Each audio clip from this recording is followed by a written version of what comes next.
Светските лидери и други истакнати политичари испратија честитки до новоизбраниот председател на Франција Емануел Макрон за неговата победа над Марин Ле Пен. Председателот на Соединетите Американски држави Доналд Трамп на Твитер изрази честитки за, како што кажа, големата победа на Макрон на председателските избори и истакна дека со нетрпение ја очекува соработката со него. Трамп пред изборите не даде јавна поддршка за Макрон и генерално ги фаворизираше ставовите на Ле Пен. И германската канцеларка Ангела Меркел му ја честиташе победата на Емануел Макрон. Во телефонски разговор Макрон и најави на Меркел дека ќе отпатува за Берлин мошне брзо. Портпаролот на британската премиерка Тереза Меј исто така издаде соопштение во кое, како што се вели, се испраќаат топли честитки на новоизбраниот председател Макрон за неговиот успех.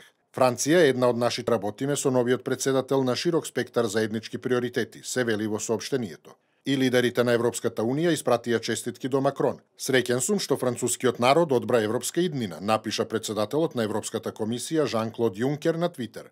Председателот на Советот на Европската Унија Доналд Туск изјави дека народот на Франција избрал слобода, еднаквост и збратименост и кажал не на тиранијата на лажни вести. На Макрон за победата му честиташе и рускиот председател Владимир Путин, повикувајќи го на надминување на меѓусебната недоверба и на обединетост со цел обезбедување на меѓународна стабилност и безбедност. Председателот на Република Македонија Ѓорѓе Иванов упати писмо со честитка до Емануел Макрон по повод неговиот избор за председател на Француската република.